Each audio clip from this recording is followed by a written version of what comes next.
Hello बच्चों,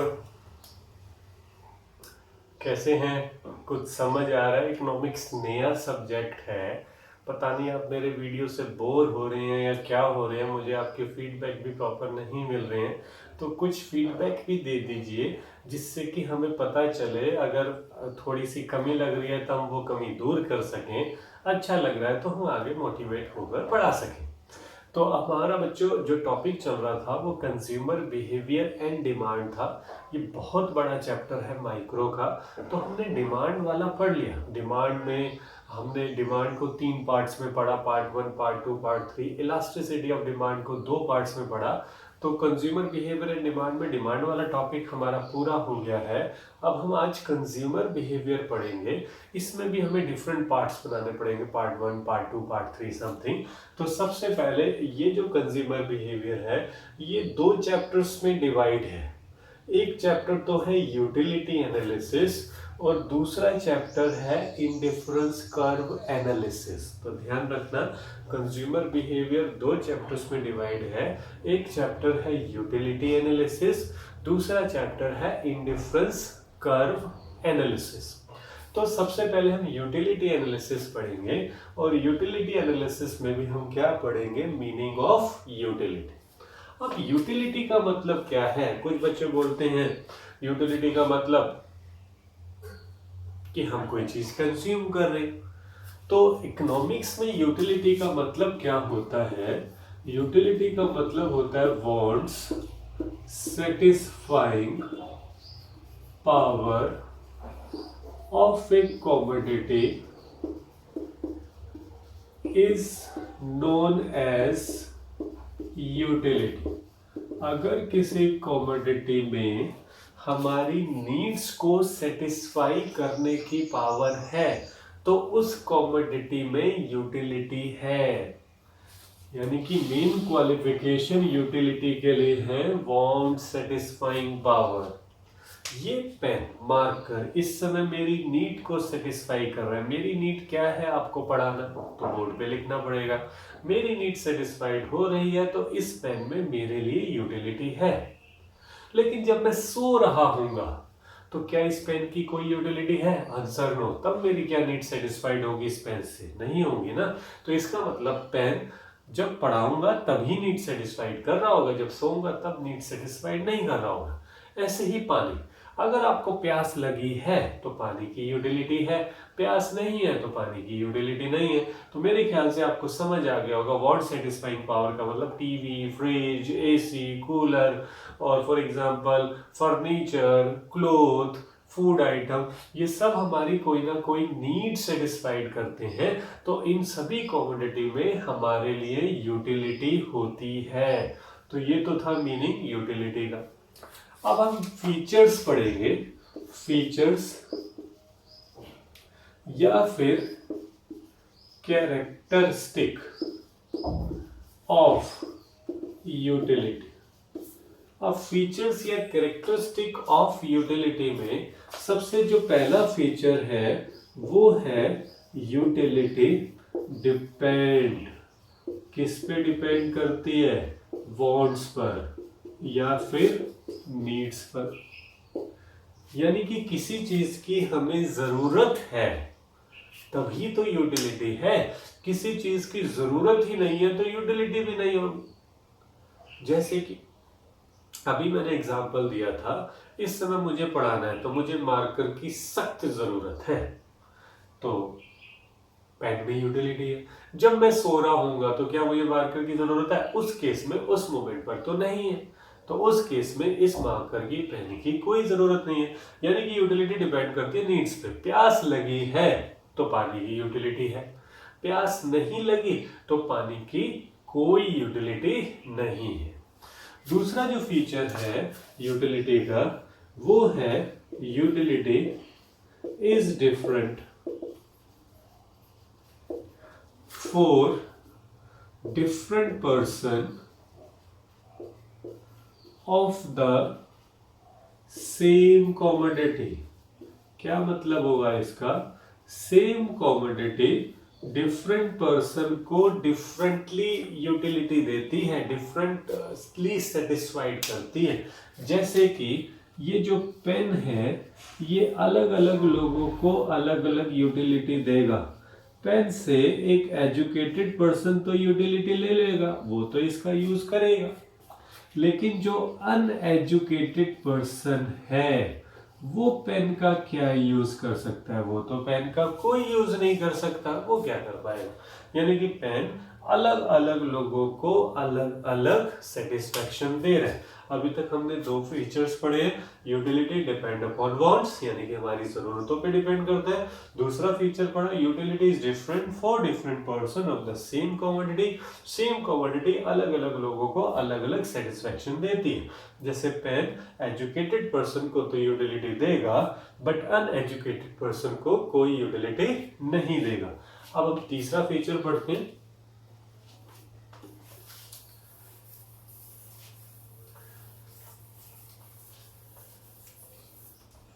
जो तीसरा फीचर है वो है utility is different at different time of the same commodity. Same commodity different time पर डिफरेंट सेटिस्फेक्शन देती है। अब सेम कमोडिटी डिफरेंट टाइम पर डिफरेंट सेटिस्फेक्शन कैसे देती है, इसको भी एक एग्जांपल से समझते हैं।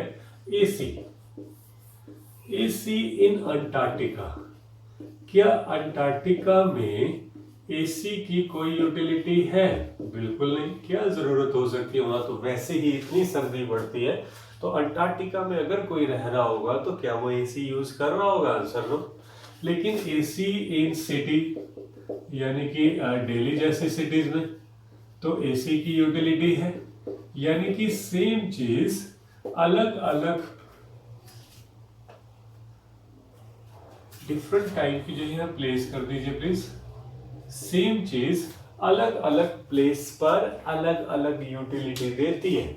एसी इन अंटार्कटिका की कोई यूटिलिटी नहीं है अंटार्कटिका में, बट एसी इन दिल्ली में हैव यूटिलिटी। अगला फीचर पढ़ेंगे, पहले मैंने टाइम लिख दिया था, टाइम वाला आप लिख देता हूं। Utility is different at different time of the same commodity. Same commodity different time पर डिफरेंट सेटिस्फेक्शन देती है। अब इस डिफरेंट टाइम को बढ़ती है। वुलन क्लोथ्स, जो वुलन क्लोथ्स है इन समर, समर में अलग यूटिलिटी देंगे। इन विंटर, विंटर में अलग यूटिलिटी देंगे। क्या यूटिलिटी देंगे? वुलन क्लोथ्स की समर में कोई जरूरत है? बिल्कुल नहीं। तो मम्मी तो इसको अलमारी में बंद करके रख देती होगी जब वुलन क्लोथ समर आती है, वुलन क्लोथ्स का टाइम नहीं रहता। यानी कि इन समर में वुलन क्लोथ की कोई यूटिलिटी नहीं। लेकिन विंटर में तो है यूटिलिटी। तो कहने का मतलब ये हुआ कि जो यूटिलिटी है डिफरेंट प्लेस पे डिफरेंटली सेटिस्फाइड करती है। सेम कमोडिटी की utility is different at different time of the same commodity. Woollen clothes अलग अलग टाइम पर अलग अलग यूटिलिटी देंगे। एसी अलग अलग प्लेस पर अलग यूटिलिटी देगा। पेन अलग अलग पर्सन को अलग अलग यूटिलिटी देगा। उसके बाद बोर्ड छोटा पड़ जाता तो प्लीज। उसके बाद क्या फीचर है? Utility have no moral ethics. Utility का कोई मोरल वैल्यू नहीं है। मोरल वैल्यू नहीं होने का मतलब, इसका क्या मतलब है कि क्या नाइफ में, गन में, पॉइजन में, बॉम्ब में यूटिलिटी है? तो कुछ कहेंगे है, कुछ कहेंगे नहीं है। कुछ कहेंगे भाई गन जो है वो टेररिस्ट के हाथ में है तो यूटिलिटी नहीं है, पुलिस वालों या मिलिट्री के हाथ में है तो यूटिलिटी है। मैं कहूंगा इन सब में ही यूटिलिटी है, पॉइजन में भी यूटिलिटी है, बॉम्ब में भी यूटिलिटी। यूटिलिटी का मतलब अच्छी या खराब, यूटिलिटी नहीं होती। यूटिलिटी की हमने डेफिनेशन पढ़ी थी, वांट सेटिस्फाइंग पावर। गन किसी ना किसी की तो नीड को सेटिस्फाई कर रही है, जैसे कि पर्सन ए ने पर्सन बी को किल करना है। पर्सन ए ने गन ली और बी को किल कर दिया, बी खुदा के पास चला गया। क्या ए की नीड सेटिस्फाइड हुई? बिल्कुल हुई। तो ए को गन से यूटिलिटी मिली। अगर वो गन चलती ही नहीं तो क्या ए को गन से कोई नीड सेटिस्फाइड होती? अगर ए गन नहीं चलती तो बी मरता नहीं। तो क्या ए की नीड सेटिस्फाइड हुई उस केस में? बिल्कुल नहीं हुई। तो कहने का मतलब नाइफ, गन, पॉइजन, बॉम्ब, इन सब में यूटिलिटी, हालांकि ये हार्मफुल हैं, किसी ना किसी को नुकसान पहुंचा रही होंगी, बट यूटिलिटी का मतलब अच्छी यूटिलिटी या खराब यूटिलिटी नहीं होता। यूटिलिटी का मतलब केवल और केवल वांट सेटिस्फाइंग पावर होता है। एक लास्ट फीचर जो सबसे ही इंपॉर्टेंट फीचर है, जो कि आपको हमें डिस्कस करना पड़ेगा, और वो है, पूरा बोर्ड ही आप करते हैं, वो क्या फीचर है? लास्ट फीचर इसका है यूटिलिटी का, एज वी कंज्यूम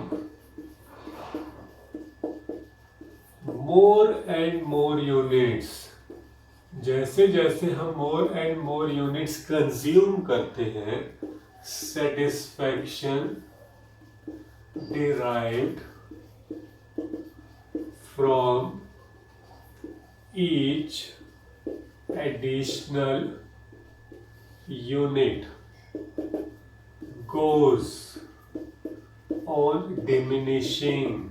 अब इसको जरा ध्यान से समझ लीजिए, बहुत इंपॉर्टेंट है। जैसे जैसे हम किसी कमोडिटी की मोर एंड मोर यूनिट्स कंज्यूम करेंगे, हर एडिशनल यूनिट से मिलने वाला सेटिस्फेक्शन फॉल हो जाता है। इसको बोलते हैं law of diminishing marginal utility. इसको क्या बोलते हैं? Law of diminishing marginal utility. मेरी राइटिंग थोड़ी सी खराब है, तो प्लीज़ थोड़ा सा कोऑपरेट कर लीजिए। जो समझ नहीं आए बाद में मुझे व्हाट्सएप करके पूछ भी लिया करिए। अब law of diminishing marginal utility को एक एग्जांपल से समझते हैं कि हर एडिशनल यूनिट से मिलने वाला सेटिस्फेक्शन कैसे फॉल होता है। आप स्कूल से घर आ रहे हैं, आपको बहुत प्यास लगी है, घर आते ही आपने पहला गिलास पानी का पिया, बड़ा अच्छा लगा होगा। उसके तुरंत बाद अगर आप दूसरा गिलास पानी का पिएंगे तो क्या आपको उतना अच्छा लगेगा? Answer no. उसके तुरंत बाद ही तीसरा गिलास पानी का पिएंगे तो क्या आपको उतना अच्छा लगेगा जितना पहले और दूसरे में लगा था? Answer no. तो कहने का मतलब ये हो गया कि जैसे जैसे आप किसी कमोडिटी की मोर एंड मोर यूनिट सेटिस्फाई करेंगे, हर एडिशनल यूनिट से मिलने वाला सेटिस्फेक्शन क्या हो जाता है? फॉल हो जाता है। अब कुछ बच्चे कहते हैं केवल पानी में, मैं कहूँगा किसी भी चीज़ में। आप बहुत भूखे हैं, पहली रोटी खाई तो जो भी सेटिस्फेक्शन मिलेगा उसके बाद दूसरी रोटी से उतना तो नहीं मिलेगा, तीसरी से उतना तो नहीं मिलेगा जितनी पहली और दूसरी से मिला। कुछ बच्चे सोचते हैं ये तो केवल खाने पीने की चीज़ों में अप्लाई होता है। मैं कहूँगा नो, अराउंड सभी चीज़ों में अप्लाई होता है। आप मूवी देखने गए, आपको बड़ी अच्छी लगी मूवी, उसके तुरंत बाद सेम वही मूवी देखनी है। अगर 9 से 12 का शो देखा है तो 12 से 3 में भी सेम वही मूवी देखनी है, 3 से 6 में भी सेम वही मूवी देखनी है। तो क्या आपको उतनी अच्छी लगेगी? Answer no. ऐसा होता क्यों है? यूटिलिटी का एक फीचर बड़ा था, वांट सेटिस्फाइंग पावर।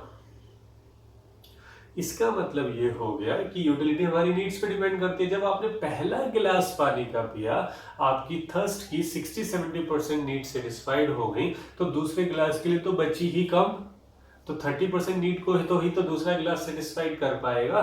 तो कहने का मतलब जैसे जैसे मोर एंड मोर यूनिट्स कंज्यूम करते रहते हैं, हमारी नीड सेटिस्फाइड होती जाती है। नीड सेटिस्फाइड होती जाती है तो हर एडिशनल यूनिट के लिए नीड्स बचती ही कम है। तो वो उसी को तो सेटिस्फाई कर पाएगी। तो ये थे हमारे फीचर्स यूटिलिटी के। एक बार दोबारा डिस्कस कर लेते हैं। यूटिलिटी हमारी नीड्स पे डिपेंड करती है। उसके बाद हमने डिस्कस किया utility is different for different person of the same commodity. Pen अलग अलग पर्सन को अलग अलग यूटिलिटी देगा।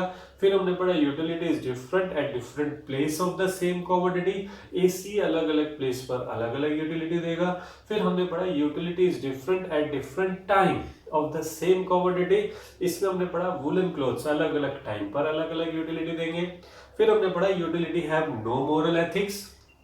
पॉइजन गन बॉम्ब सब में यूटिलिटी है, हालांकि ये हार्मफुल है बट किसी न किसी की नीड को तो सेटिस्फाई कर रहे होंगे। फिर हमने पढ़ा as we consume more and more units of a commodity then the satisfaction derived from each additional unit goes on diminishing. जैसे जैसे किसी कमोडिटी की हम more and more units consume करते हैं, हर एडिशनल यूनिट से मिलने वाला सेटिस्फेक्शन क्या हो जाता है, वो हो जाता है फॉल। अब हम पढ़ेंगे मीनिंग टोटल यूटिलिटी का, मार्जिनल यूटिलिटी का।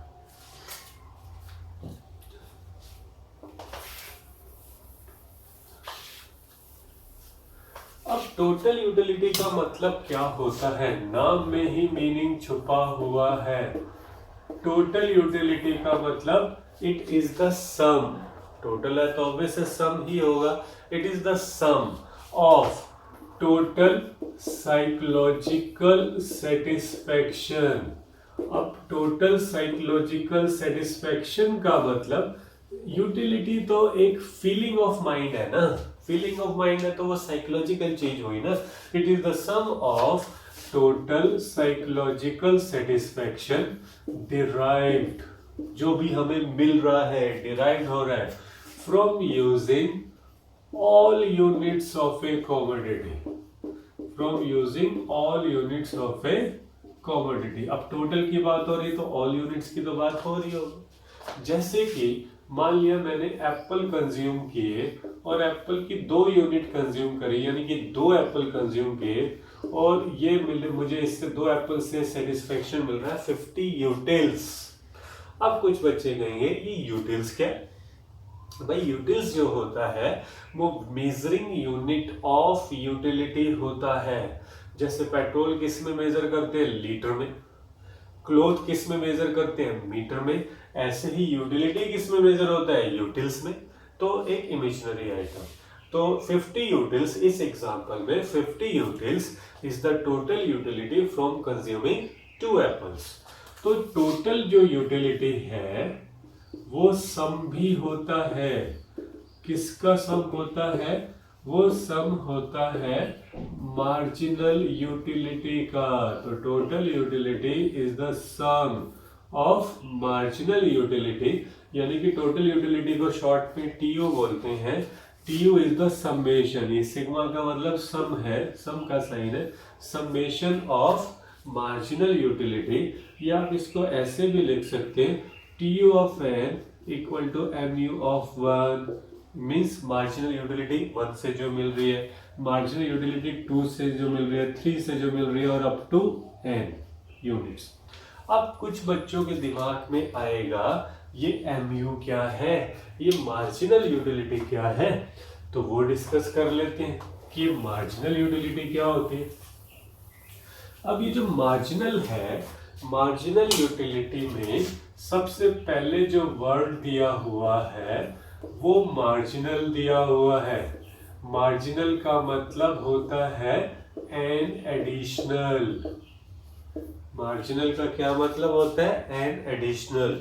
तो मीनिंग सुनो, जितना भी एडिशन होता है, अब किसमें एडिशन होता है, टोटल यूटिलिटी में।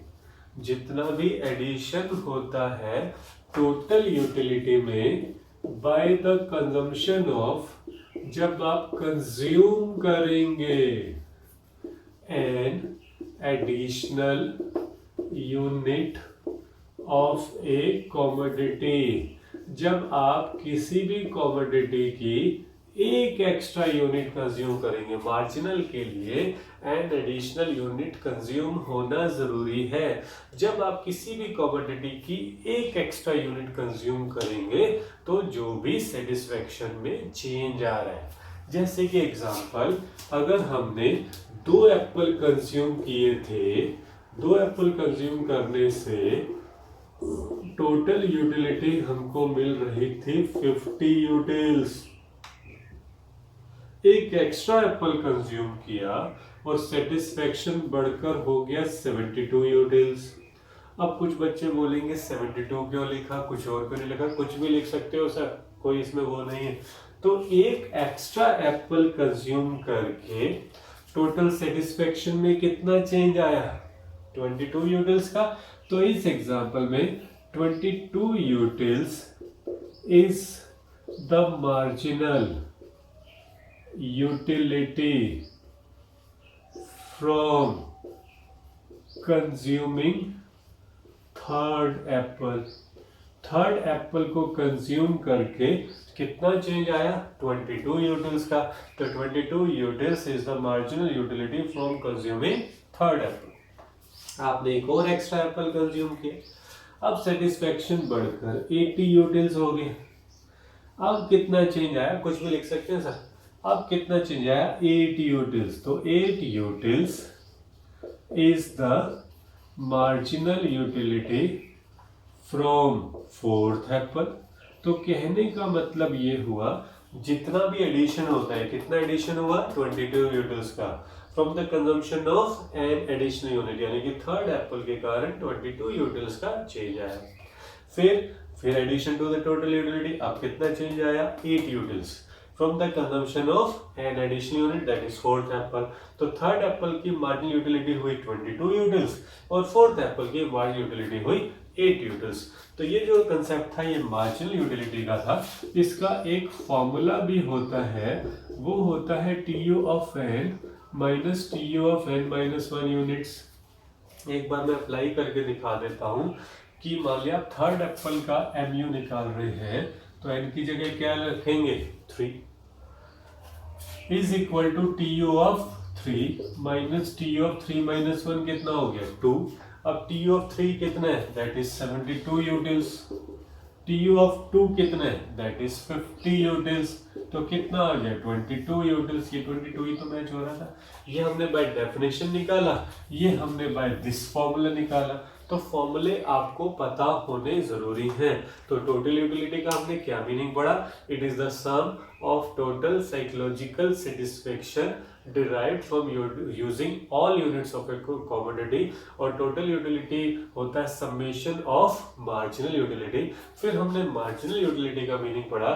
मार्जिनल मींस एन एडिशनल होता है, जितना भी एडिशन होता है किसमें? टोटल यूटिलिटी में, by the consumption of an additional unit of a commodity. तो एक एक्स्ट्रा एप्पल कंज्यूम करने पर जो भी सेटिस्फेक्शन में चेंज आया, दैट इज 20 यूटिल्स। एक एक्स्ट्रा एप्पल कंज्यूम करने पर जो भी सेटिस्फेक्शन में चेंज आया, दैट इज 8 यूटिल्स। तो मार्जिनल यूटिलिटी का फॉर्मूला होता है TU of n units minus TU of n minus 1 units. अब एक छोटा सा टॉपिक और पढ़ेंगे, रिलेशनशिप। किसके बीच में relationship? Between total utility and marginal utility के बारे में रिलेशनशिप पढ़ेंगे। अब रिलेशनशिप पढ़ने के लिए हमें एक इमेजिनरी शेड्यूल बनाना पड़ेगा। रिलेशनशिप के लिए हमें क्या बनाना पड़ेगा? एक इमेजिनरी शेड्यूल बनाना पड़ेगा। टोटल यूटिलिटी और मार्जिनल यूटिलिटी के बीच में एक तरफ हम शो करेंगे units consumed, 1 unit, 2 unit, 3 unit, 4 unit, 5 units. एक तरफ हम पढ़ेंगे टोटल यूटिलिटी इन यूटिल्स, एक तरफ हम पढ़ेंगे मार्जिनल यूटिलिटी इन यूटिल्स। जैसे जैसे आप मोर एंड मोर यूनिट्स कंज्यूम करते हैं, तो law of diminishing marginal utility में हमने क्या पढ़ा था?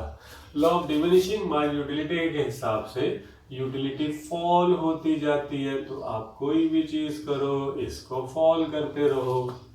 अब कुछ बच्चों को डाउट कि क्या ये हर बार 2-2 का फॉल हो रहा है? आंसर, ऐसा कोई लॉ नहीं है, आप जितना मर्जी फॉल करो।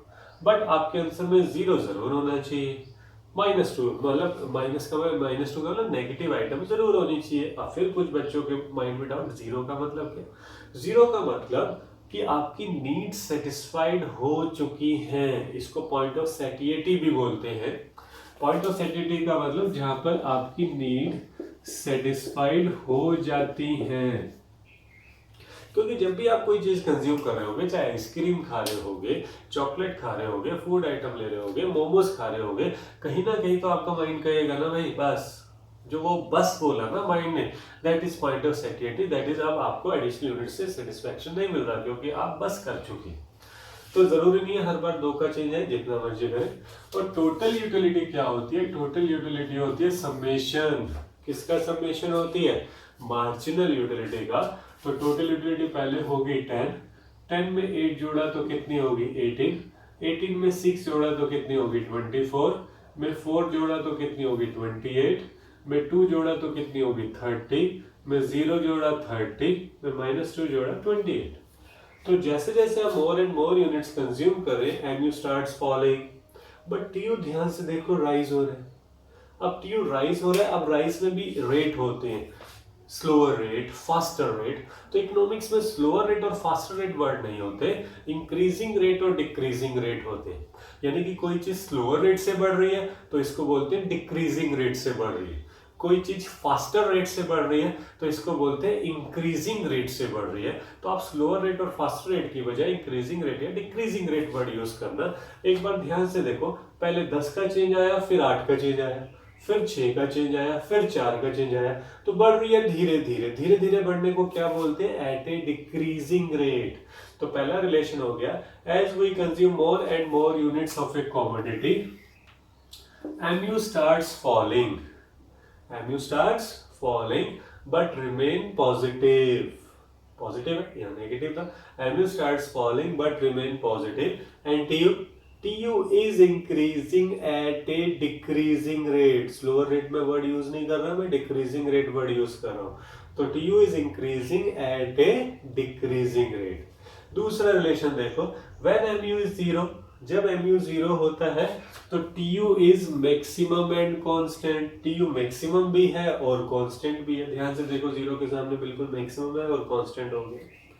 और जब MU नेगेटिव हो जाता है तो TU क्या होने लगता है? Starts falling. तो as we consume more and more units of a commodity, relationship दोबारा डिस्कस करते हैं। MU starts falling but remain positive and TU is increasing at a decreasing rate. दूसरा relation, when MU is 0, TU is maximum and constant. तीसरा relation, when MU becomes negative, then TU starts falling. अब इसको हम एक diagram से discussion करेंगे। Diagrams में इस एक्सिस पर आप शो करेंगे यूनिट्स कंज्यूम्ड और इस एक्सिस पर शो कर रहे हैं TU एंड MU। डायग्राम दो तरीकों से बनाया जा सकता है। एक तो तरीका है कि आप पॉइंट प्लॉट करें, बट एग्जाम में ग्राफ पेपर नहीं मिलने वाला, पॉइंट प्लॉट करने में आपको बहुत टाइम लग जाएगा।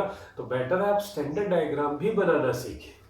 तो अब स्टैंडर्ड डायग्राम कैसे बनता है? देखो, MU स्टार्ट्स फॉलिंग 0 नेगेटिव, तो ये MU स्टार्ट्स फॉलिंग 0 नेगेटिव। तो 0 का मतलब point of satiety, MU starts falling 0 negative. और TU इंक्रीज हो रहा है एट ए डिक्रीजिंग रेट। तो अगर TU इंक्रीज हो रहा है एट ए डिक्रीजिंग रेट तो इसको कॉनकेव शेप में रख लो। कॉनकेव शेप में रखने का मतलब TU is increasing at a decreasing rate. और अगर आप पॉइंट प्लॉट करोगे तो अपने आप कॉनकेव शेप आ जाएगी। और ये मैंने डॉटेड लाइन क्यों ड्रॉ करी? क्योंकि जहां MU 0 है वहां पर मुझे TU मैक्सिमम शो करना ही है। और जब MU नेगेटिव हो गया तो TU क्या हो रहा है? Starts falling. तो हम एक बार डायग्राम से भी डिस्कशन कर लेते हैं। As we consume more and more units of a commodity, MU starts falling but remain positive and TU is increasing at a decreasing rate. दूसरा relation, when MU is 0, TU is maximum and constant, जिसको point of satiety भी बोलते हैं। तीसरा relation, when MU becomes negative then TU starts falling. तो बच्चों आज हम इतना ही करेंगे, वीडियो बड़ा नहीं बनाएंगे जिससे कि आप बोर ना हो। हमने आज जो टॉपिक पढ़े वो हमने पढ़े मीनिंग ऑफ यूटिलिटी का, फिर हमने फीचर्स और कैरेक्टरिस्टिक ऑफ यूटिलिटी पढ़ा, फिर हमने मीनिंग टोटल यूटिलिटी का पढ़ा, मीनिंग मार्जिनल यूटिलिटी का पढ़ा और इनके बीच में रिलेशनशिप पढ़ी। आज की क्लास में इतना ही, बाकी अगली क्लास। थैंक्स।